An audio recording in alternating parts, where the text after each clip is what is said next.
Então, Claudião, eu queria, então, boa noite a todos e a todas. Eu passei aqui para, juntamente com o querido amigo, um irmão, doutor Cláudio Vieira, darmos, doutor Eric, em seu nome, um abraço e um beijo, ainda que virtual, à comissão, né, Sueli, agora tudo virtual, né? Mas a toda a comissão e também aos participantes, aos queridos amigos e amigas, advogados e advogadas que estão aqui prestigiando este evento da Comissão da Jovem Advocacia. E eu queria pedir licença, professora Sueli, não sem antes dizer que é uma honra recebê-la aqui, Vossa Excelência, que é uma grande expoente do direito civil, direito das sucessões e da educação. Então, é uma honra a nossa subseção recebê-la, coordenadora também dos cursos da ESA, da pós-graduação, e esperamos que em breve, em tempo curto, estejamos todos presencialmente, Sueli. Nada substitui um abraço, um beijo, e isso é inigualável. E eu, Eric, queria então, em seu nome, também sensível à querida Luana, parabenizar o trabalho de excelência que vocês vêm realizando à frente da comissão. Agradecer, em nome da diretoria, em nome do Daniel, da querida Luciana, que a Lu queria passar aqui, mas teve um compromisso, pediu desculpas, que ela também tem aula. Dizer, Sueli, que nós temos recebido um apoio incondicional da seccional de São Paulo, do nosso presidente, Caio Augusto Silva dos Santos, que não mede esforços para as subseções de um modo geral, né?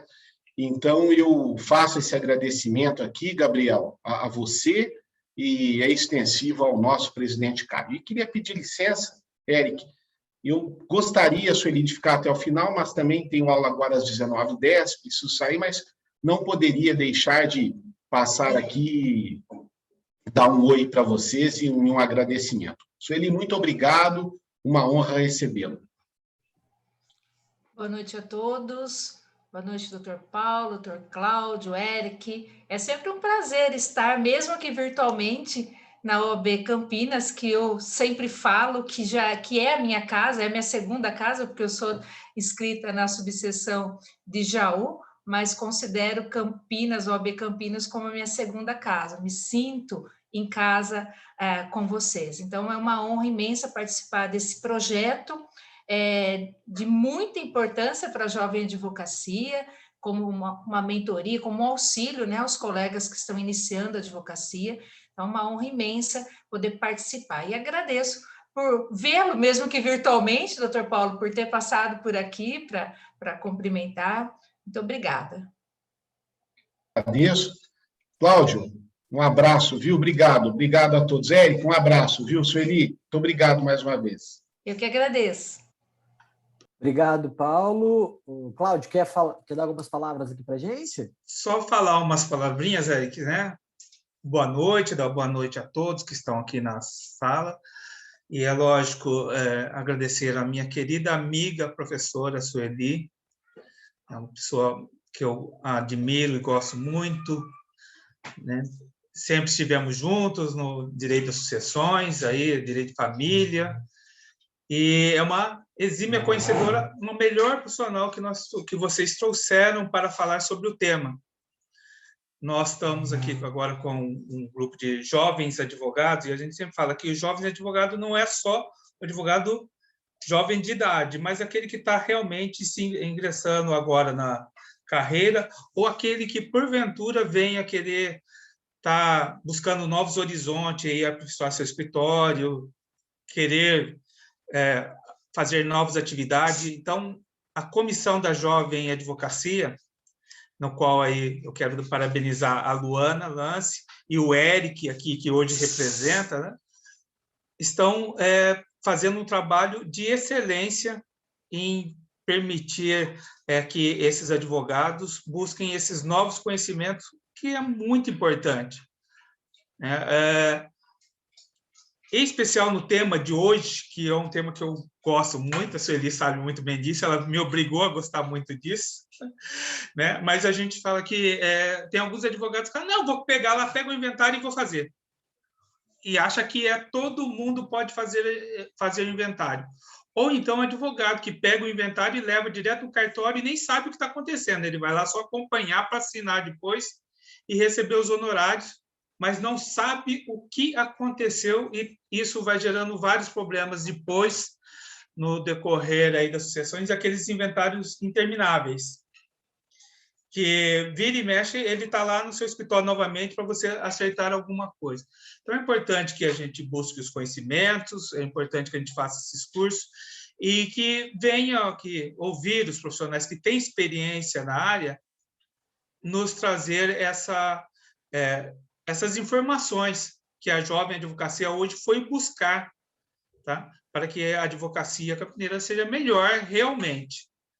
Eu quero fazer um agradecimento aqui aos funcionários da OAB, que nos permitem, então, fazer esse trabalho, que sem eles seria impossível.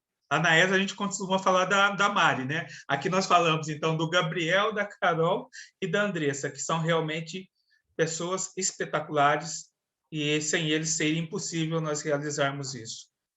Quero agradecer aqui ao presidente Daniel Blixen, que ele fugiu, não estava aqui hoje, amanhã é o aniversário dele, então, né, nós vamos, que é um gestor de excelência de primeira linha, realmente.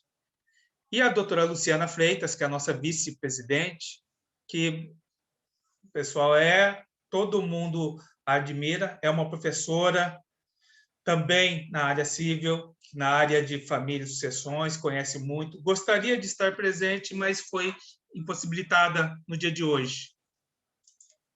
Então, é uma pessoa que é muito agradável à convivência. É muito bom estar com a Luciana. Ela é uma pessoa que acrescenta na nossa vida. Então, eu quero já deixar aqui os meus agradecimentos. Agradecer ao Paulo Braga, que aqui passou, que é o secretário junto comigo na OAB, e o doutor Ivan Castrese, que também nos dá os insumos, nos permite que nós realizamos todas essas benefícios, que eu digo, que traga aí a possibilidade da advocacia ser melhor. Realmente é muito bom isso. Sueli, agradeço imensamente você ter colaborado conosco, ter dado essa hora e o conhecimento que você tem para nos melhorar, tá? Não sem mais delongas, eu não quero atrapalhar, e estamos aqui realmente para ouvir aqui sobre o tema que hoje é a sucessão aqui através do inventário, né? E só relembrar o pessoal que daqui a pouco as meninas vão colocar no chat aí a maneira que o pessoal faz para preencher aí os formulários para que tenham os certificados após, que a minha Sueli sabe muito bem disso, são importantes para a nossa conclusão de hora para quem precisa disso. Eu gosto de preencher só para me lembrar realmente da aula que nós tivemos aqui e vamos ter. Tá? Sem mais delongas, obrigado a todos. Éric, a palavra está com você, que você faça aí a leitura do currículo da professora Sueli e conduza junto com ela aí o tema na noite de hoje. Boa noite a todos. Boa noite, Cláudio. Cumprimento você, o Daniel, a Luciana, o Paulo, o Ivan, toda a diretoria da OAB Campinas, que sempre está de portas abertas, é onipresente com a Jovem Advocacia. Aliás, hoje esse evento, que faz parte do Pra Já, né, que é o Programa Permanente de Capacitação e Mentoria da Jovem Advocacia, ele seria originalmente comandado pela Luana Lance, nossa presidente, só que ela acordou sem voz. Então, estou eu aqui um pouco fanho ainda, né? Com essa mudança de tempo, tá calor, tá frio. A gente vai tentando e vamos chegar até o final para bater esse papo aí sobre inventário na prática, que é, né, Sueli? A Sueli, que é professora, especialista em direito das sucessões, é um tema que todo advogado, mais cedo ou mais tarde, vai se deparar, né? O Cláudio bem ressaltou, todo mundo meio que se mete a fazer inventário, sabendo ou não sabendo, e é mais importante fazer sabendo. A gente sabe que é um assunto que a gente, vez ou outra, realmente tem que se deparar com ele. E, infelizmente, nesse momento de pandemia no Brasil, a gente acaba se deparando ainda mais com os inventários. Eu, vou fazer um testemunho próprio, tive a chance de ingressar com o meu primeiro inventário agora, na pandemia de Covid-19. Infelizmente, é um momento triste, mas que o direito é chamado a dar a sua conclusão ali para os bens daquelas pessoas. Então, hoje nós vamos tratar de inventário na prática. Eu quero começar com uma pergunta para a Sueli. Aliás, perguntas podem ser feitas aqui no chat, podem mandar, a gente vai fazer um modelo de bate-papo, vamos conversando. A ideia, Sueli, é mais ou menos 1 hora aí para a gente... Não vai dar para esgotar o tema, porque é impossível, mas pelo menos trazer aqui os principais pontos, as principais ideias que permeiam o inventário. Então, eu queria começar conversando com você, batendo esse papo, te perguntando, quando chega um caso para você, qual que é a primeira coisa que você olha para definir ali os rumos daquele inventário? Bom, então vamos lá. Boa noite a todos os colegas que foram chegando aqui. Boa noite, doutor Cláudio. Muito obrigada aí pelas palavras. A gente tem aí uma afinidade, né? E tivemos a oportunidade de convivência presencial, notadamente também na temática, que é muito importante. Pois bem, como o Eric comentou, sem a pretensão de esgotar o assunto, porque esse assunto que nós vamos falar hoje, normalmente eu ministro um curso com duração de 12 horas. De tanta matéria, de tantas questões, né? De tantas questões a serem abordadas, dada a complexidade do direito das sucessões, que é aparentemente simples. Né? Então, quando nós falamos de sucessões, quando nós falamos de inventário, é simples, é só verificar quem morreu, quem são os sucessores. Mas não é bem simples assim. Ele tem inúmeros detalhes de suma importância para ser observado pelo profissional do direito. Então, de maneira bem simples, quando eu sou procurada para fazer um procedimento de inventário e partilha, eu costumo dizer que a primeira coisa que nós temos que observar é como se fosse um checklist para você trabalhar no procedimento de inventário, é a data do óbito. Você vai falar, Sueli, mas lógico, morreu, se está te procurando é porque tem um óbito, mas nós temos aí diversas maneiras de iniciar o procedimento de inventário causa-mortes, que é a morte real, a morte presumida, com ou sem decretação de ausência. Pois bem, mas aqui no contexto de procedimento, por que eu observo primeiro a data do óbito? Porque a data do óbito é que vai regular a lei material a ser aplicada naquele procedimento de inventário, naquela sucessão. E é a lei processual da data do óbito que nós vamos aplicar. E é a lei estadual causa-mortes da data do óbito que vai instruir a incidência do causa-mortes. Então, eu costumo dizer que a abertura da sucessão, que é a data do óbito, ela é bem diferente de abertura de inventário. Então, quando nós somos procurados a fazer um procedimento de inventário, nós já falamos isso que eu acabei de mencionar, procedimento de inventário. Mas o procedimento de inventário, ele é feito posteriormente à data da abertura da sucessão. E a data da abertura da sucessão é o que regula, a lei que da data da abertura da sucessão é que vai regular todo esse procedimento de inventário. Então, não me adianta eu entrar com procedimento de inventário se eu não observar qual a lei material daquela sucessão. E por que eu comento isso, pessoal? Vocês estão começando a advocacia, outros colegas? Porque nós, como o Eric bem falou, nesse período aqui de pandemia, aumentou muito, lógico, a procura no campo sucessório, inclusive no campo do planejamento sucessório. Nós temos sido procurados a planejar, porque as pessoas tomaram mais consciência da finitude, mas como nós somos profissionais do direito, nós somos também procurados a fazer procedimentos de inventários com sucessões abertas há muito tempo. O que significa isso? Com óbitos ocorridos há muito tempo.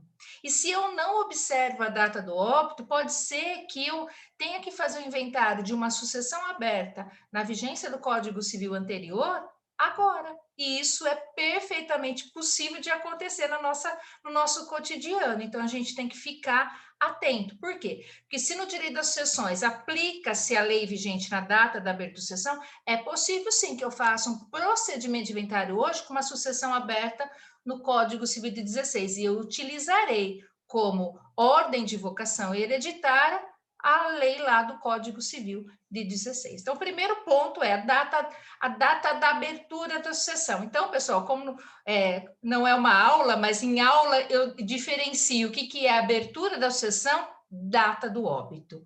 E a abertura de inventário é o momento posterior, é o procedimento. E é no procedimento de inventário que eu vou confirmar se eu aceito ou se eu renuncio àquela sucessão aberta lá na data do óbito. Então, quando nós estamos na graduação, nós aprendemos que no direito das sucessões aplica-se o princípio da sesina. Mas ninguém nos explica o que é o princípio da sesina. Então, no direito brasileiro, significa o seguinte: morreu, transmitiu. Não há lapso de tempo entre a morte e o sucessor. Por isso que quem é sucessor no exato momento do óbito. Mas eu não abro o procedimento de inventário no exato momento do óbito. O Código de Processo Civil dispõe que eu tenho 2 meses para entrar com o procedimento de inventário. Artigo 611 do CPC.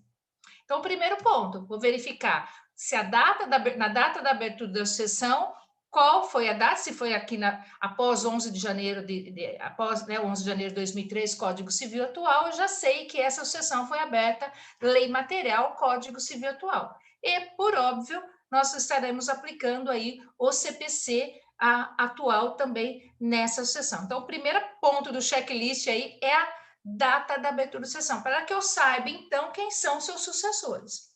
Nesse contexto, Eric, parece simples, mas o direito das sucessões ele é complexo, é que na data que abre a sucessão, posso ter 5 herdeiros, mas depois de um dia pode morrer mais um desses herdeiros.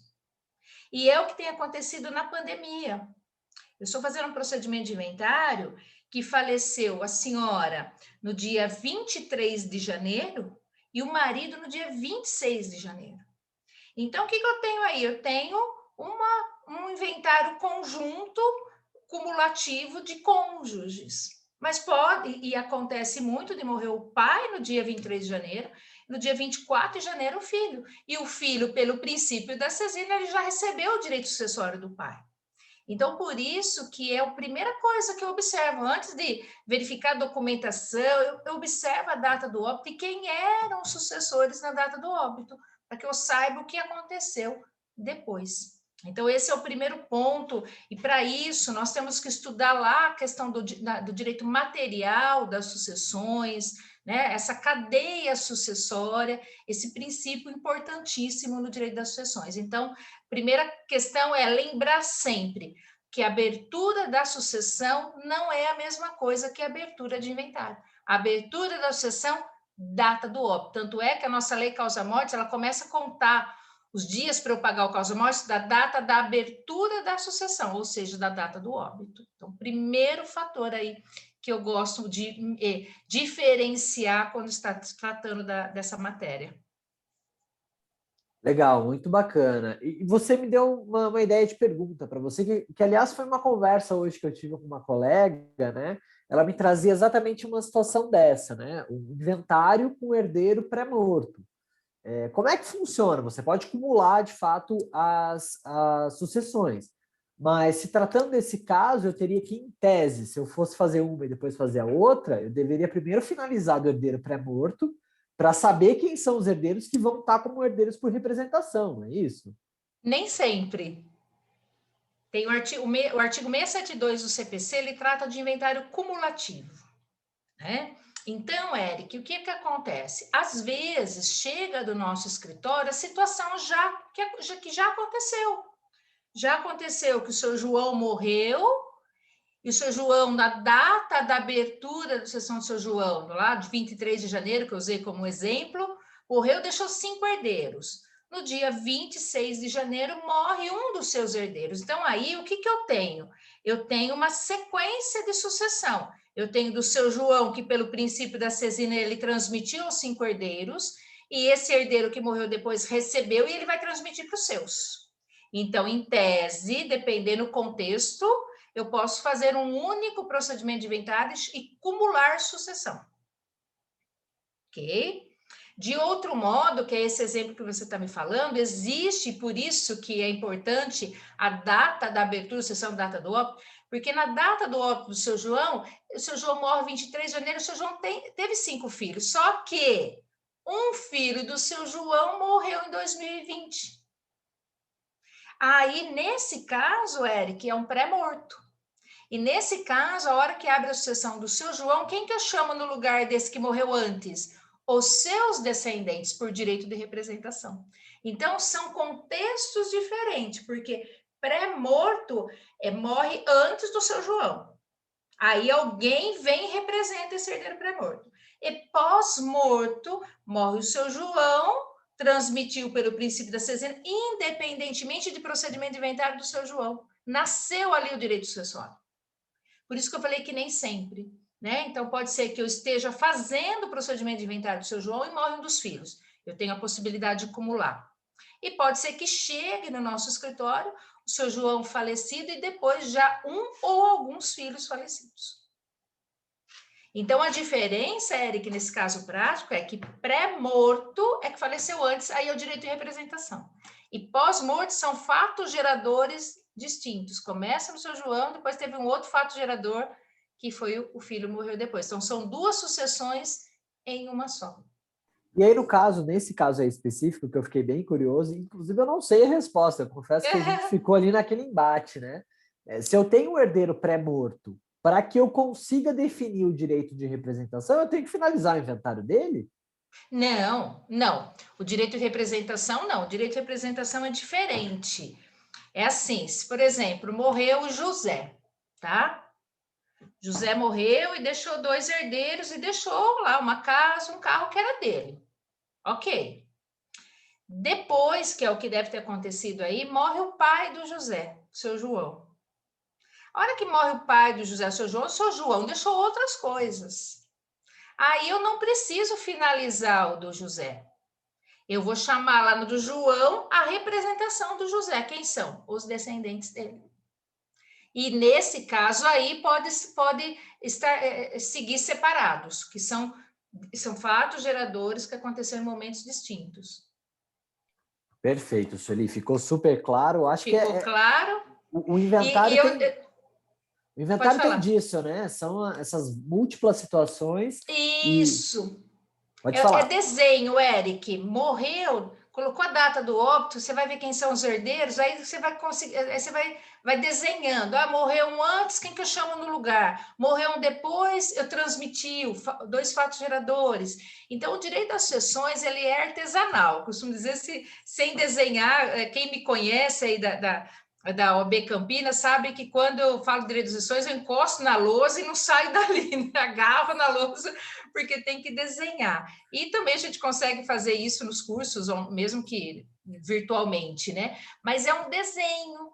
Mas se a gente ficar atento a isso, quando chegar no nosso escritório, prestar atenção na data do óbito daquele que nós somos procurados e verificar essa cadeia sucessória, nós vamos nos deparar com direito de representação, que é pré-morto, ou com sucessão sucessiva, que é pós-morto. Então, por isso que o ponto principal, que parece banal essa diferença entre abertura de sucessão e abertura de inventário, mas é de suma importância.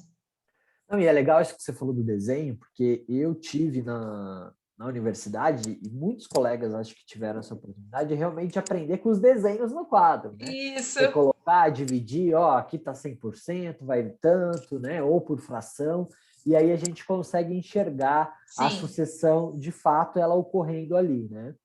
E só que a gente tem também um outro desafio, além do direito material, né? O direito processual, que envolve o procedimento de inventário aí lato sensu.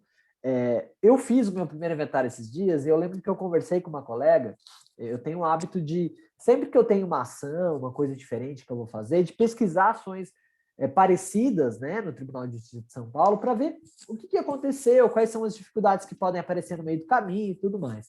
E eu tive uma certa dificuldade de achar os inventários, porque muitos deles correm em segredo de justiça. E aí eu ouvi de uma colega, olha, Eric, cada inventário é de um jeito. Muitas vezes tem o peso da mão do juiz ali em direcionar aquilo da melhor maneira possível. Isso é verdade? É mentira? Tem mesmo ali, digamos assim, o modus operandi de cada comarca, de cada vara? E como que é esse desafio na prática? Queria te ouvir. Então, assim como em outras demandas, né? Sempre a gente... você conhece a sua comarca, né? E eu costumo dizer, tenho amigos juízes, dou aula junto com juízes nessa matéria aqui, mas às vezes, até mesmo, né, o Poder Judiciário, ele entende que o inventário é simples, que não tem muito o que se fazer, porque, na verdade, morreu, transmitiu. Mas, ultimamente, a gente tem tido muita celeuma aí, até reconhecimento de união estável pós-morte, uma série de coisas que podem acontecer no procedimento de inventário. Então, de fato, Eric e os demais, eu costumo dizer que não existe receita de bolo, existem as regras processuais que nós vamos optar em escolher um rito processual, mas não existe inventário igual, porque não existe família igual. Nós temos aí diversos formatos de família, né, reconhecidos, inclusive no campo do direito sucessório, existe que não dá também para esgotar o assunto aqui, mas um ponto importante que diferencia muito um caso do outro, que é a concorrência sucessória do cônjuge e companheiro, vai envolver regime de bens, vai envolver bens particulares, bens comuns, que numa outra oportunidade, se vocês quiserem, a gente pode falar só de regime de bens, só de concorrência sucessória, que é muito interessante. Então, nesse contexto, começando desse contexto, não adianta você procurar, Eric, porque não vai casar, entendeu? Nesse campo. No campo processual, o que acontece? Existe um comando lá do 610 do CPC, o caput do 610 do CPC, diz o seguinte: havendo testamento ou interessado incapaz, proceder-se ao inventário judicial. Parágrafo 1º. Se todas as partes foram capazes e concordes, poderá ser feito por escritura pública, ou seja, ele me dá um comando de faculdade de eu levar o meu inventário para o procedimento extrajudicial. Então, o caput do 610, ele falou, se tiver testamento ou incapaz, você vai fazer o inventário judicial. E se todos forem capazes e concordem e quiserem, é facultativo, você pode ir para o extra. Pois bem, dentro desse contexto, eu preciso fazer uma outra abordagem, que dentro do parágrafo, do caput, eu posso ter espécies de ritos processuais diferentes no inventário. Então, eu posso ter um inventário que é permitido pelo CPC, o inventário pelo rito do arrolamento sumário, o inventário pelo rito do arrolamento comum e o inventário pelo rito tradicional, ou solene, ou ordinário. Então, a dificuldade, muitas vezes, Eric, notadamente quem está começando na área, é identificar qual rito processual que eu vou me utilizar. É falar, olha, e eu ouço muito isso ali, o que eu faço? O que é melhor? O judicial ou o extrajudicial? Tudo depende. Não tem receita, não vou falar para você, olha, melhor o extra ou melhor judicial. Vai depender do caso concreto. Então, como que eu vou partir desse princípio, né? No primeiro ponto, antes de falar, depois na questão do entendimento do juiz da comarca. Então, Eric, quando eu recebo um cliente no escritório que traz, eu vejo lá a data do óbito. O que eu tenho que fazer? A primeira coisa que eu tenho que fazer, não importa se eu vou fazer, não importa o rito processual que eu vá escolher, ou extrajudicial, eu tenho que saber se aquela pessoa deixou ou não testamento. Então, eu tenho que fazer essa busca, ter essa informação. A hora que eu obtenho essa informação, a pessoa não deixou o testamento, ok, aí eu vou verificar, os herdeiros dela são todos capazes? São. Os herdeiros dela têm possibilidade de partilha amigável? Tem, se eles querem fazer uma partilha amigável, está todo mundo de acordo. Ok, então eu vou perguntar para eles o seguinte, olha, são todos capazes, não deixou testamento, vocês estão de acordo com a partilha? Eu posso fazer o inventário pelo rito arrolamento sumário, que o arrolamento sumário nada mais é que um procedimento mais sério no qual tem que ser todos capazes e concordes, e não importa o valor do patrimônio, ou eu posso levar esse inventário para fazer por escritura pública perante o tabelionato de nota. Aí vai depender do poder aquisitivo desses clientes, desses herdeiros. E na vida prática, quando eu faço essa triagem, eu passo para eles 2 orçamentos, quanto fica o inventário judicial e pelo rito arrolamento sumário, e quanto fica o extrajudicial. O extrajudicial nós podemos levar para o tabelionato de notas e ele faz ali um orçamento sem compromisso nenhum. No judicial nós temos a tabela de custos. A diferença é que no judicial, rolamento sumário, eu preciso recolher as custas judiciais pertencentes ao Estado sobre a totalidade do patrimônio, incluindo meiação.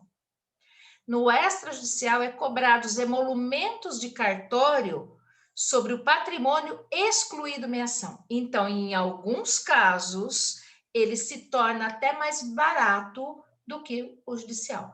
Então, toda vez que eu encontrar a possibilidade de fazer um arrolamento sumário, os requisitos de um arrolamento sumário é o mesmo que eu vou fazer no extrajudicial. É a mesma escolha. Aí eu tenho essa opção. De outro modo, a hora que eu faço a abordagem do contexto familiar e eu verifico que tem lá um patrimônio com um valor até 1.000 salários mínimos, o valor total, tem um incapaz, eu posso fazer pelo arrolamento comum, pelo inventário judicial, pelo rito de arrolamento comum, que é também mais simples, mas que me limita o valor do patrimônio. Agora, quando a pessoa deixou o testamento, quando tem incapaz e quando tem herdeiros discordantes, ou ainda quando eu não sei nem onde estão esses herdeiros, eu vou fazer o meu inventário pelo rito ordinário.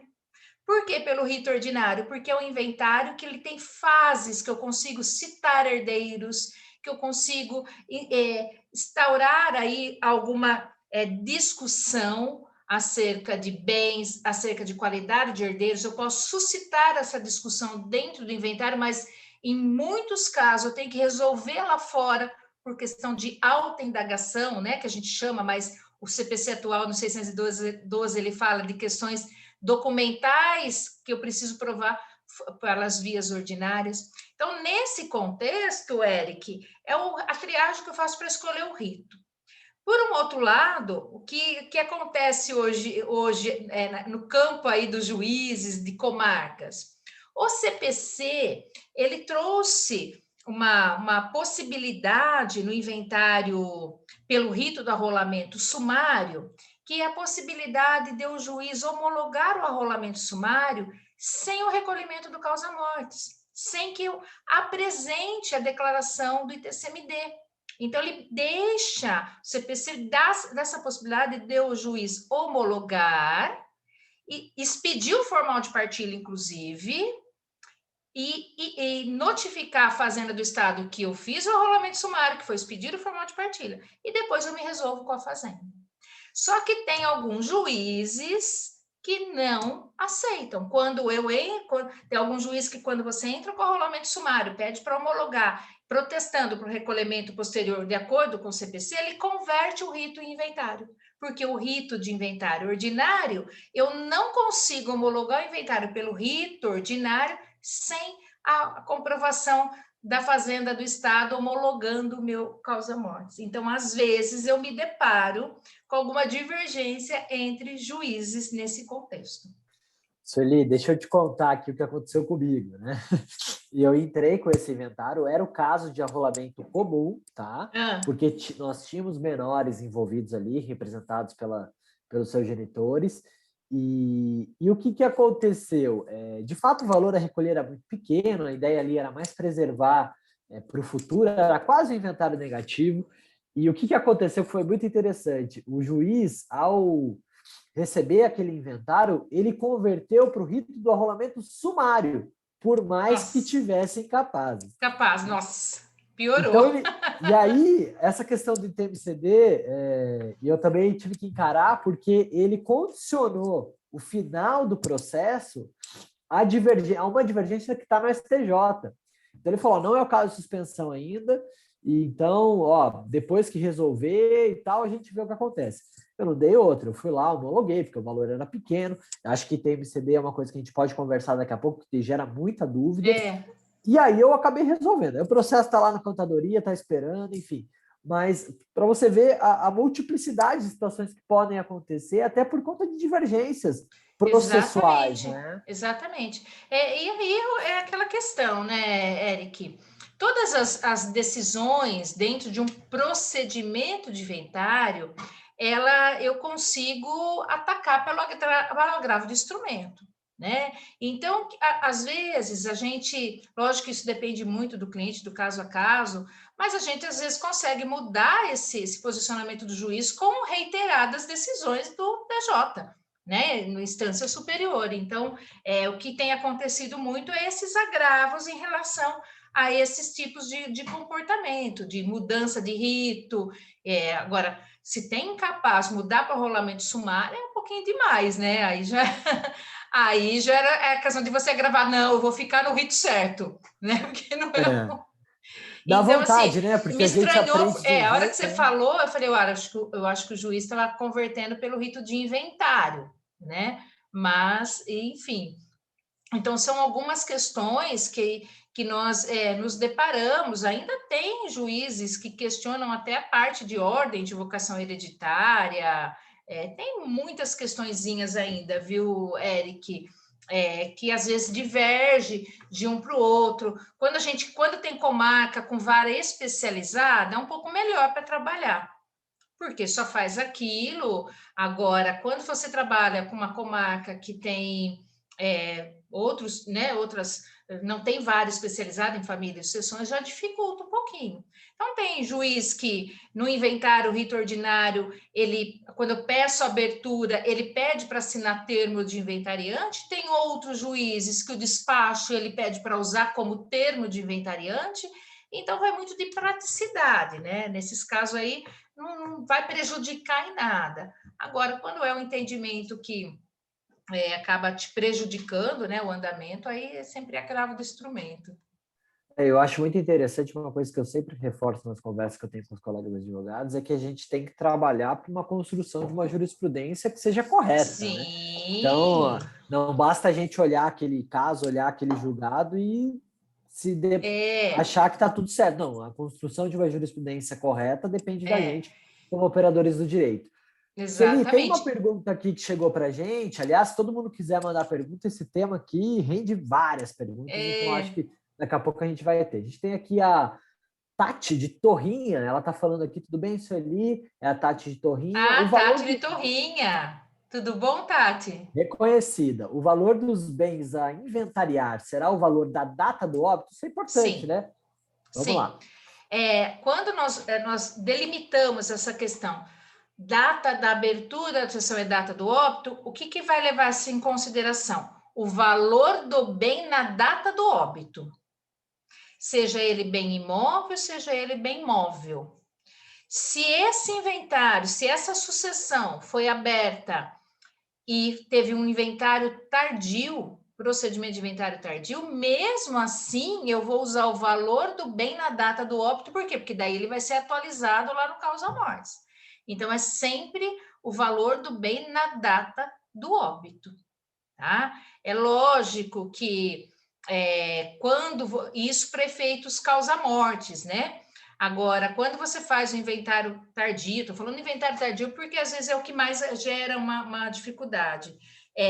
Normalmente, ali no valor dado à causa, você vai colocar o valor da data do procedimento. Mas para efeito causa-morte, para efeito de imposto, é sempre na data do óbito, o valor da data do óbito. Que é o fato gerador de incidência, né? Que é o fato gerador. Então, bem imóvel na data do óbito, valor de conta bancária, o saldo existente na data do óbito. Tem diversos bens a inventariar, né? Tem pessoas que deixam ações em bolsa, é a cotação da bolsa na data do óbito. Veículo, é a tabela FIP ou aquela faixa do IPVA, ou se não tem uma avaliação, mas sempre da data do óbito. Então, nesse contexto aí. Legal. Outra coisa que eu acho que é importante falar é as situações em que a gente necessariamente não precisa entrar com o inventário, mas consegue também ali resolver via alvará judicial. A gente tem aquela lei bem antiga, né? Que fala que lei de 80.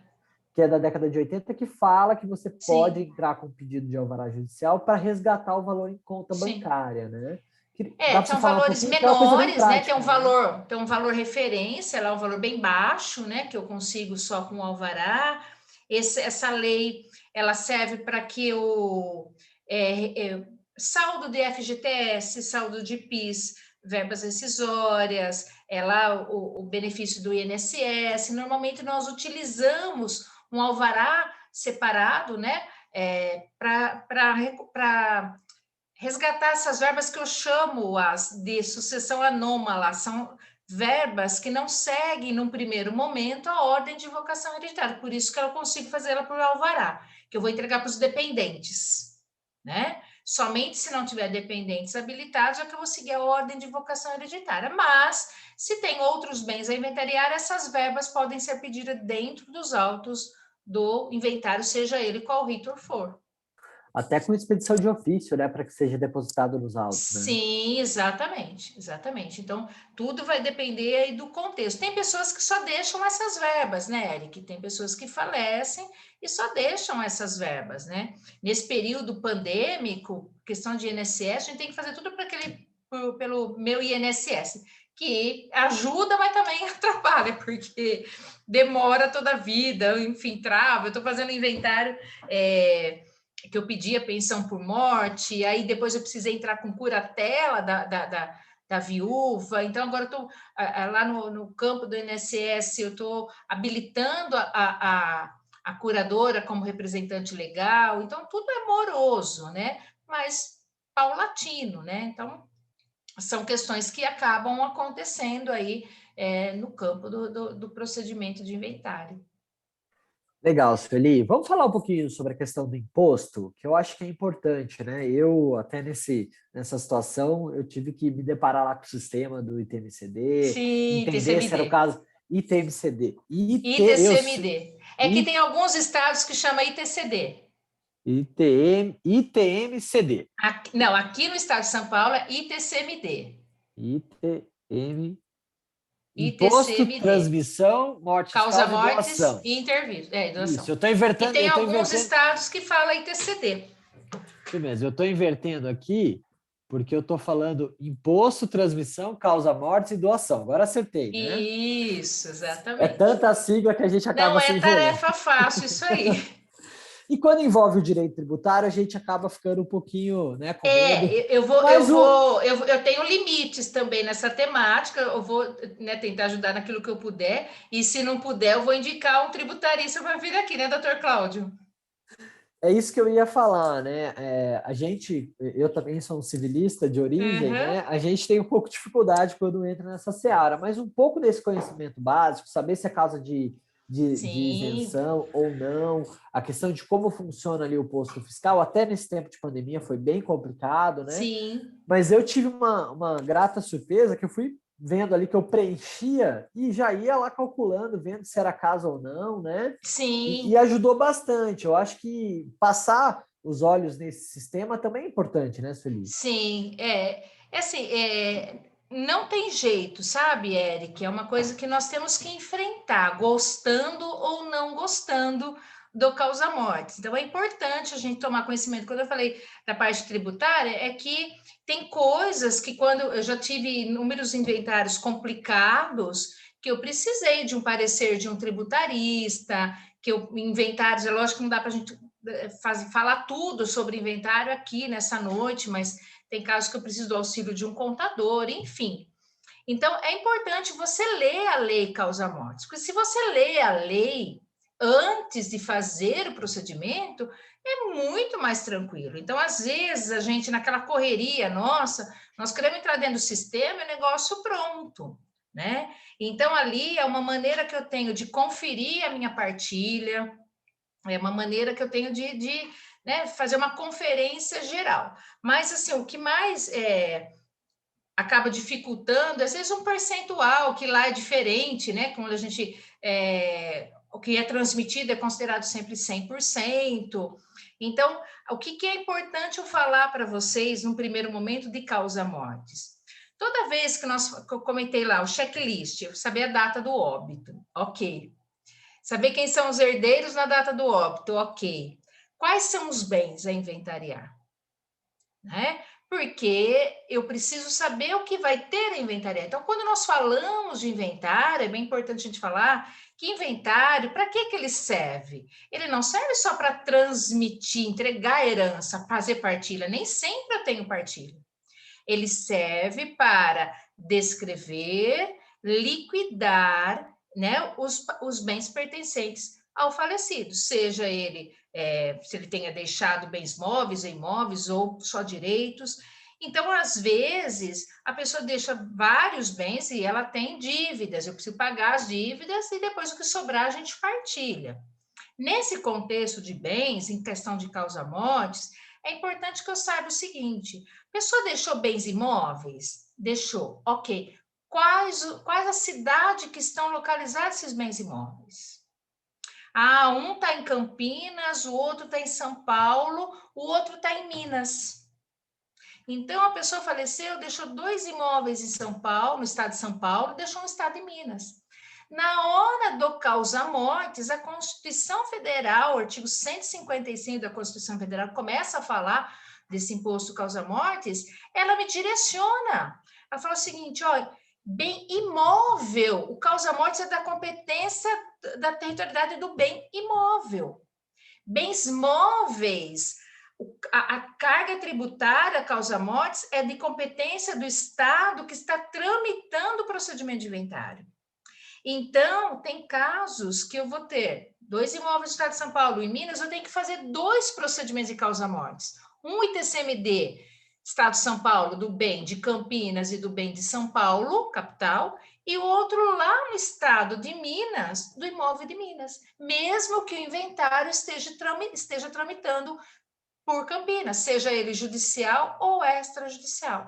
Então, fato importante para a gente saber causa-mortes é competência, né? Agora, se tem veículos, tem dinheiro, se tem gado, eu já fiz inventário uma ocasião que tinha gado em Mato Grosso, mas o gado eu recolhi no estado de São Paulo. Por quê? Né? Eu consegui recolher. E outra questão, se eu for fazer um causa-morte no estado de São Paulo, a minha alíquota, por enquanto, é 4%. Salvo se eu tiver um único bem a inventariar imóvel até 2.500 UFESPs, ou um bem imóvel, o único a inventariar até 5.000 UFESP, desde que todos residam ali. A hora que eu vou para Minas, eu posso me deparar com uma alíquota diferente. Por quê? Porque a lei causa-mortes é uma lei estadual. Cada estado regula a alíquota, cada estado regula a base de cálculo, cada estado regula o que vai ser isento e o que não vai. Então, nós temos estados na federação que é 8%, que é o máximo que eu posso chegar de causa-mortes, que é o Distrito Federal, por exemplo. E tem outros estados que a tabela é progressiva, como pretendem no estado de São Paulo. Então, esses fatores que eu tenho que observar. Depois que eu observo esses fatores, aí eu vou estudar a lei do estado que eu vou fazer o causa-mortes, para ver se encaixa na isenção, se não se encaixa, né? Então, é um sistema, Eric, que tem umas pegadinhas, né? Esses dias eu recebi uma pergunta seguinte, Sueli, eu não sei o que aconteceu, ela falou, eu precisei fazer uma sobrepartilha. Uma sobrepartilha o que é? Faço um inventário, depois descobre que tem mais coisa, eu preciso sobrepartilhar. Aí, Sueli, fui fazer o causa-mortes, nossa, veio um valor exorbitante de causa-mortes, mas quando foi feito o inventário, estava isento. Falei, então, aí que tá. Quando você faz sobrepartilha, eu não vou fazer outro TCMD, eu vou retificar o primeiro. Quando eu retifico o primeiro e eu tenho, por exemplo, que no caso era o caso dela, lá tinha um imóvel que era isento, agora ela sobrepartilhou mais um. O que o sistema fez? Ele juntou, perdi a isenção lá. Ele vai cobrar de tudo. Então, a gente tem umas pegadinhas aí nessa questão de TCMD, né, que às vezes... E nesse período de pandemia, Eric, tudo tem um lado positivo da história, né? O lado positivo, Fazenda do Estado, é que muitas coisas estão sendo homologado aí automaticamente, sem eu precisar me dirigir até o posto fiscal, né? Então, dependendo se é um arrolamento ou mesmo um inventário que tenha guias a recolher, dependendo do contexto ali, ele já sai uma mensagem, falando, depois que recolher, você já pode imprimir a certidão de homologação, né? Então, Tem alguns pontos que foram favoráveis nesse período aí. Mas ele é um desafio, viu, Eric? É um desafio, sim, viu? Não é simples assim. Legal, isso mostra a complexidade e a dinamicidade da coisa, né? Sim, E reforça aquela coisa, o advogado está sempre estudando e, nesse caso, vai sempre estudar alguma lei estadual, porque naquele sempre. caso pode ter incidência. Sempre. Uma ocasião eu fiz um inventário que tinha bens no Mato Grosso, bens em Curitiba e bens no Rio de Janeiro e em São Paulo. Então, 4 leis diferentes. Cada lugar, uma coisa estranha no meio. E aí a gente se depara com portarias e uma série de coisas que vão Sim, tornando a coisa mais complicada mas ainda isso é nesse meio. importante, Eric, e pertinente a pergunta nesse contexto, né? Eu abordei esse ponto mais polêmico, porque quem está começando a advocacia acaba muitas vezes, né? Ficando. Não vou falar, perdido não é a palavra, mas falando, mas que norte que eu vou, né, tomar aí? Então, todos nós enfrentamos a dificuldade mesmo, tendo, né, um certo tempo, mas se você tem um direcionamento, se você começar a prestar atenção nesse checklist, você já vai se preparando, né? Você já vai tomando os nortes aí de forma diferenciada. Legal, Sueli, eu entendi onde que eu estava me enrolando aqui na sigla. É que eu estava trocando causa-mortes por mortes-causa, aí enrolava tudo. Então, IT, Tranquilo. CMD, Imposto, Transmissão, Causa-mortes e Doação. Sueli, a gente pediu as perguntas e elas apareceram aqui. Nessa Então, temática aqui, Agora eu quero fazer se eu tiver condições de responder. Posso vou fazer? dar a preferência para o Cláudio. Cláudio, Não, manda então, bala aí. o adentro é só para, então, já que nós falamos de todos esses percalços que nós temos, né? Eu tive um problema que foi o seguinte: a minha cliente veio até meu escritório, que era outra coisa. Ela veio até meu escritório e quando eu fiz aquela adequação da legislação do morte, tudo da sucessão hereditária, a única que ficou sem receber foi a minha cliente. E eu tinha que falar para ela que ela não ia ter direito a nada. E aquela que era detestada na família foi a que recebeu a maior parte. E eu era advogado. Ela falava, mas você é meu advogado ou é advogado de quem? Então, essa é a coisa. Eu interrompi, na realidade, para falar para a Sueli que eu acho que nesse momento que nós estamos falando sobre isso, é bom falar do curso da ESA que vamos ser. Vamos fazer nossa propaganda, já que falamos isso. Tá bom? Não vou nem interromper mais. Pode falar. Imagina, a ESA Campinas me pediu um curso de iniciação, né, a prática do direito das sucessões, estão com matrículas abertas para início no dia 16. Serão 6 aulas, só que aí nós vamos começar lá da parte do direito material até chegar na parte processual, né? Então, um pouco mais detalhada, e a gente vai ter condições de trabalhar um pouquinho melhor. Então, quem tiver interesse, as inscrições, salvo engano, acho que até dia 11, dia 12 agora de agosto, né, que estão abertas. Jovem Advocacia, acho que tem um desconto, né, doutor Cláudio? Então, é pela ESA Campinas, por óbvio, online, serão 6 encontros, de segunda e de quarta, às 19 horas. E aí a gente tem condições de falar da parte de concorrência sucessória, renúncia, direito de representação, um pouquinho mais a fundo, a parte de colação, que acontece muito, que não dá para falar aqui, porque tem coisas que, para explicar, Eric, eu tenho que puxar lá do início, né, e desenhar, enfim. Então, bem lembrado, doutor Cláudio, eu estava até embalando aqui, esquecendo de comentar. Então, Eu fiquem não todos ia, convidados. eu não ia esquecer, não, Cláudio, mas muito bom sacado aí a questão do curso, né? Então, inscrições abertas, o pessoal pode acessar o site da ESA, e se eu não me engano, o desconto da Jovem Advocacia é de 20%, Acho então que é isso aí. tá bem interessante aí. Nesse modelo online, normalmente as coisas são um pouco mais baratas, então vale muito a pena. Vamos para as perguntas, Felipe? Vamos lá, se eu tiver condições de dá um se vir ao meu spoiler, alcance as respostas. dá um spoiler do que pode acontecer nas aulas e vai ser debatido, né? Ah, sim. Bom, o Adriano está mandando aqui boa noite. No caso de saldo de ações judiciais em andamento, a serem apurados ainda. Então, vamos pensar em créditos que podem advir de ações judiciais. Por exemplo, ações dos planos econômicos. Como fica para indicar no inventário? Não havendo outros bens, posso pedir um alvará? Então, o que acontece nesses casos aí? Eu tenho inventários, pessoas que faleceram, que deixaram. Depende. Então, assim, o que você pode fazer? Você pode inventariar os direitos que essa pessoa tem para receber nessa ação. E aí, você habilita os herdeiros dela lá.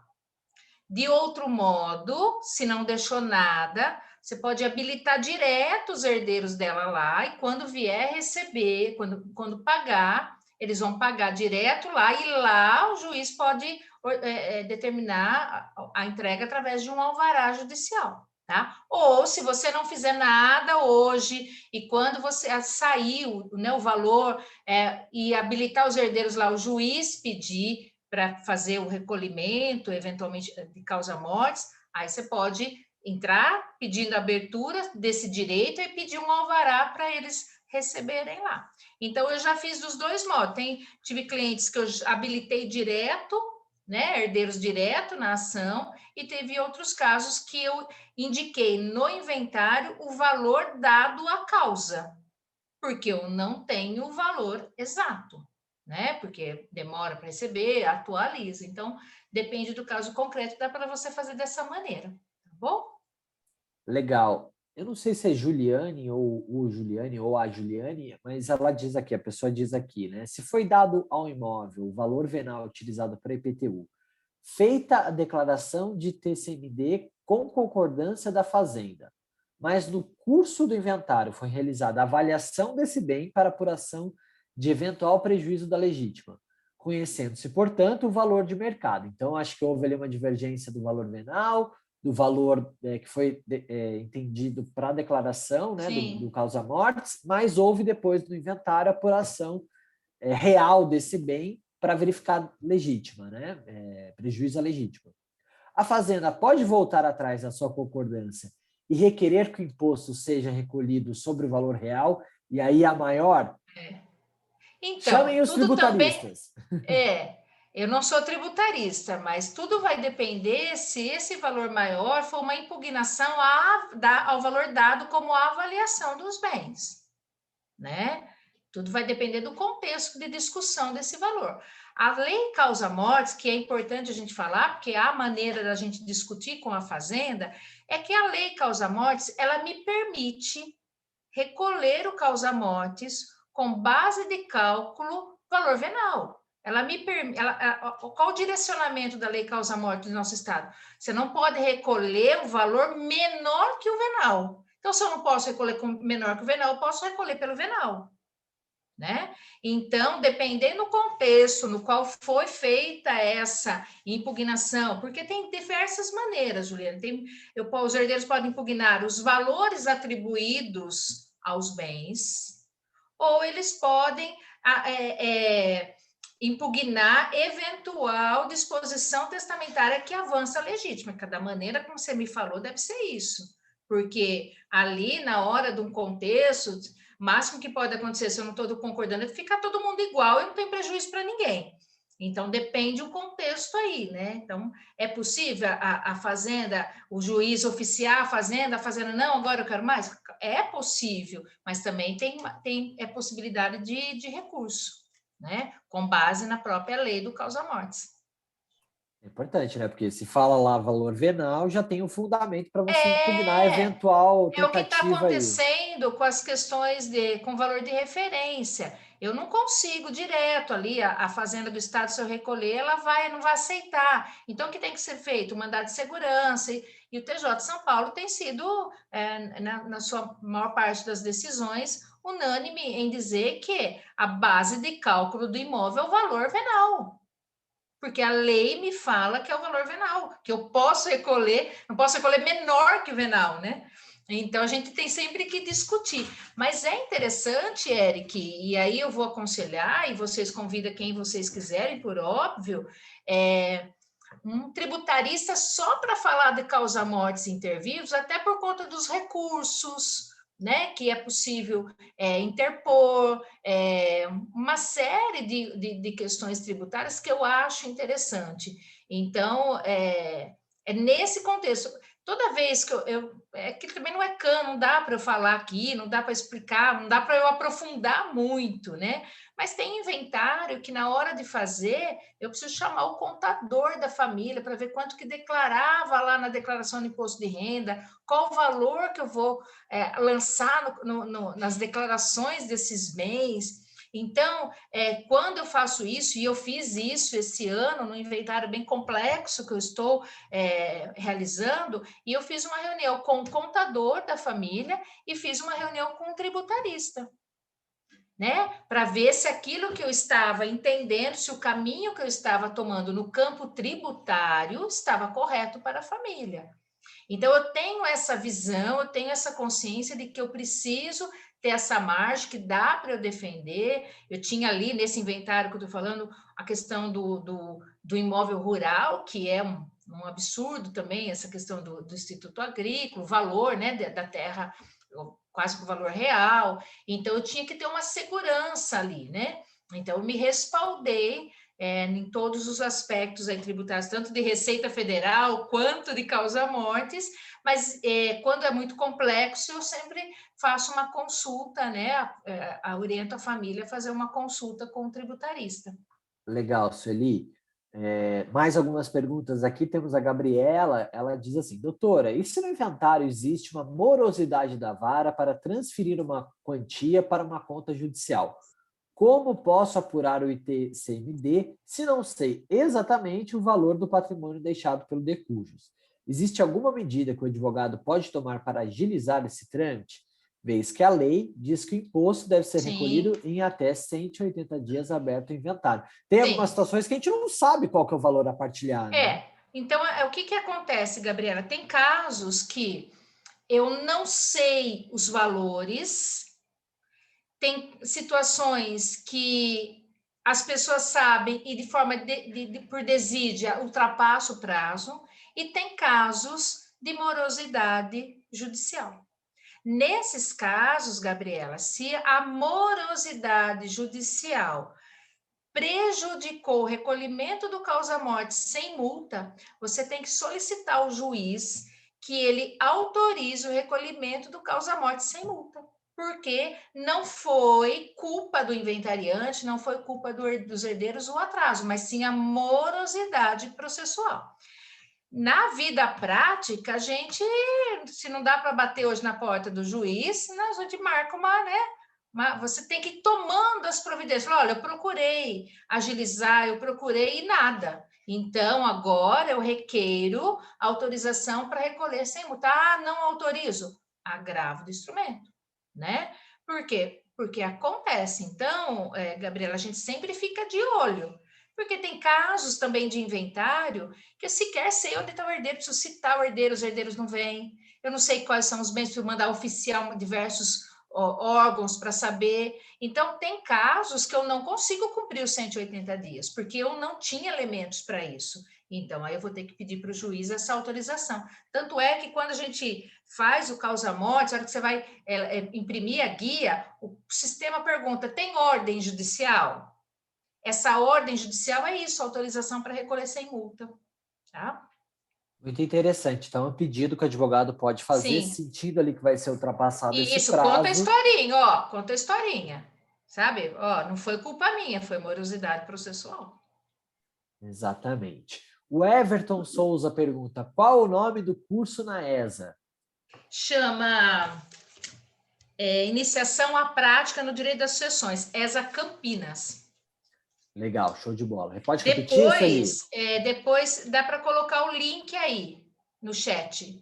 Eu posso colocar, espera só um pouquinho, que eu consigo colocar já, para não me perder aqui. Deixa eu achar. Perfeito, então. Tem mais algumas perguntas aqui, chegando Pode bastante coisa. Sueli, você vai pegando o link se for caso muito complicado, não consigo resolver aqui, hein? Olha, tá chegando umas perguntas aqui que se for caso que eu tenho que analisar os autos, eu não consigo resolver aqui. Não, a gente vai só falando em tese aqui, ver se a gente consegue resolver. Talvez a Carol e a Andressa consigam pegar para a gente aqui o link, daí você fica tranquila para responder. Tá bom. Meninas, vocês conseguirem, por gentileza? Pegou? Então vai lá. Peguei. Vai colocar, tá aí então o link do Iniciação à Prática no Direito das Sucessões, envolve muito dessas perguntas que a gente está respondendo aqui. Sim. Vamos lá, então. O Guedes, ele diz assim, doutora Sueli, e se o Decujos era sócio majoritário em uma empresa A? É o Guedes que eu estou pensando, Guedes? Você deixa para mim, então, tá? Você vai ver. E faleceu antes de assinatura de acordo importante com a empresa B. Como a empresa B pode ver o acordo assinado se os herdeiros sucessores da cota da empresa concordam com a assinatura e não há no contrato social a possibilidade de outro sócio assiná-lo? Agora já estamos conversando com o direito societário. É possível entrar no inventário para que os herdeiros assinem antes do final do inventário? De que forma? Acho que é difícil, né, Sueli? É difícil, porque quando envolve a parte empresarial, né? Quando o contrato, você vai ter que ter vai ter que abrir inventário, vai ter que ter nomeação de inventariante e vai ter que realmente analisar a parte societária. Né? Em muitos casos, a gente tem que ir lá apurar haveres, uma série de coisas, e a obrigação de assinatura de contrato, muitas vezes, não é dos herdeiros, é da sociedade, né? Então, não dá para resolver tudo no campo do direito das sucessões aí. Né? Tem que então, ver, inclusive, se a empresa admite os herdeiros a entrarem, né? Dependendo do tipo societário, você tem a quebra, né? Tem muitos, porque na verdade os herdeiros não eu não sou obrigada a receber herdeiros como sócios, né? Então, por isso que quando tem cotas empresariais, muitas vezes eu tenho que entrar ali com a apuração dos haveres, é isso que os herdeiros têm direito. Agora, resolver questões da empresa, vai ter que verificar, né, com a parte do contrato, ver se o inventariante tem legitimidade para isso, né? Então, às vezes, o inventariante, ali no inventário, não tem legitimidade para a outorga do cumprimento de uma obrigação da pessoa jurídica, porque você não vai levar para o inventário o imóvel da pessoa jurídica, o veículo da pessoa jurídica, você vai levar as cotas, né, que o falecido tinha. Então, às vezes, dependendo do contexto, eu não consigo resolver essas questões de obrigação que ele deixou ali da pessoa jurídica dentro do inventário. Né? E aí, fazendo uma correlação com o direito empresarial e o direito societário, a importância de um belo contrato social para regular situações como essas. A maior parte deles não admite a entrada de herdeiros, né? Justamente por conta, né, de vários contextos familiares, vários litígios que acabam acontecendo, e aí juízes, nesses casos, eles sempre vão preferir que cumpra-se a função, né, social, vamos dizer assim, da pessoa jurídica, né? Eles vão sempre atuar de modo que aquela pessoa jurídica, aquela atividade econômica não pare por conta da divergência entre os herdeiros, né? Acho que a última pergunta aqui da Aparecida, ela diz assim... Aparecida! Oi, Aparecida Cachefo Barbosa. Querida. Ela diz assim, é obrigatório recolher o imposto, né, o ITCMD, sobre a parte cabente aos herdeiros, depositado judicialmente por motivo de interdição do falecido, em dinheiro, aí o valor de R$35 mil.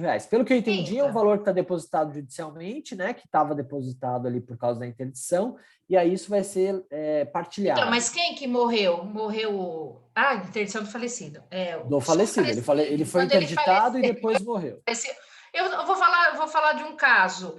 Tem um caso que eu estou atuando, que a pessoa que faleceu, ela também estava, né, interditada, e lá na interdição dela tinha um valor X, tá? Que foi a venda de um bem enquanto ela estava viva. Agora ela faleceu, quem tem direito a esse valor? Os herdeiros dela. Se são os valores, se os herdeiros têm o direito ao valor dela, e para poder resgatar eu tenho que inventariar, eu vou recolher o causa-morte sobre o valor que está depositado. É um bem imóvel dela, está depositado judicialmente, mas ele existe. Está depositado o valor. Então, por exemplo, às vezes, o que aconteceu nesse caso aqui é que vendeu um imóvel em vida, né, da pessoa que estava interditada, e o fruto da venda foi depositado em conta judicial por conta do processo de interdição, curatelado. Aí ela veio a falecer. Para fazer o levantamento, teve que inventariar, porque ela deixou herdeiros. E na hora que eu levo aquele valor para inventariar, eu vou ter que pagar o causa-morte, não vai ter jeito. Então, tudo vai depender, lógico, do contexto, de como foi depositado, em que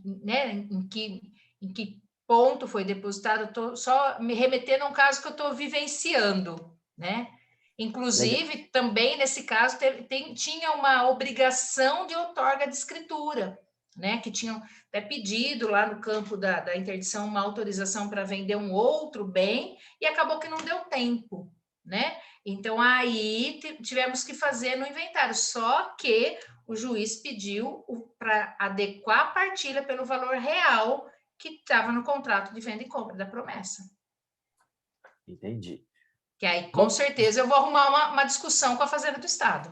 com certeza. Ô, Sueli, vamos para a última aqui, do Everton.